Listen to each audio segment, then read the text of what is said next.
Staff selection commission police విభాగంలో head constable in ministerial ఈ పోస్టులకు సంబంధించిన నోటిఫికేషన్ విడుదల చేసింది. ఇక ఇందులో మొత్తం 509 ఖాళీలకు సంబంధించిన నోటిఫికేషన్ విడుదల చేసింది. దేశవ్యాప్తంగా పురుషులు మహిళలు ఇద్దరు దరఖాస్తులు చేసుకోవచ్చు. మరి ఇందులో దరఖాస్తులు చేసుకోవాలంటే అభ్యర్థులకు ఉండాల్సిన కనీస అర్హతలు, దరఖాస్తు విధానం, ఆ తర్వాత ఉండే ఎంపిక విధానం ఎలా ఉంటుందో ఒకసారి ఈ వీడియోలో తెలుసుకుందాం.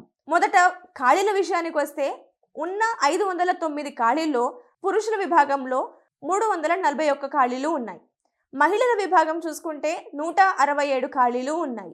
ఇక వీటిని భర్తీ చేసేందుకు అభ్యర్థికి ఉండాల్సిన కనీస విద్యార్హత విషయానికి వస్తే గుర్తింపు పొందిన బోర్డు నుంచి 10+2లో ఉత్తీర్ణత సాధించి ఉండాలి. అంటే 10వ తరగతితో పాటు ఇంటర్మీడియట్ని కూడా పూర్తి చేసుకొని ఉత్తీర్ణత పొంది ఉండాలి. ఇక నెక్స్ట్ స్కిల్ విషయానికి వస్తే ఇంగ్లీష్ టైపింగ్లో నిమిషానికి 30 పదాలు టైపింగ్ చేసేంత స్పీడ్ ఉండాలి. హిందీ టైపింగ్ విషయానికి వస్తే 25 పదాలు టైప్ చేయాల్సి ఉంటుంది. ఈ 2 నిమిషంలో టైప్ చేయాల్సి ఉంటుంది. దీంతో పాటు వయసు విషయానికి వస్తే 18 నుంచి 25 ఏళ్ల మధ్యలో అభ్యర్థి వయసు ఉండాలి. ఈ వయసు అభ్యర్థికి జూలై 1వ తేదీ నాటికి ఉండాల్సింది. ఇక వయసు సడలింపు విషయానికి వస్తే ఎస్సీ ఎస్టీ అభ్యర్థులకు 5 సంవత్సరాల సడలింపు ఉంటుంది.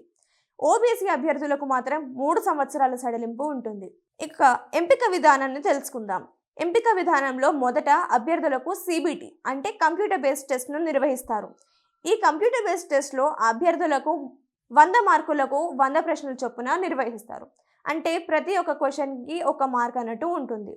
ఆ తర్వాత అభ్యర్థులకు physical endurance test and medical test ఉంటుంది. ఫిజికల్ టెస్ట్తో పాటు అభ్యర్థులకు వారి మెడికల్కి సంబంధించిన టెస్ట్ను కూడా నిర్వహిస్తారు. కంప్యూటర్ బేస్డ్ టెస్ట్కు అభ్యర్థులు ప్రిపేర్ అవ్వాల్సిన టాపిక్స్, అలాగే వాటి నుంచి వచ్చే క్వశ్చన్స్ ఏంటో ఒకసారి తెలుసుకుందాం.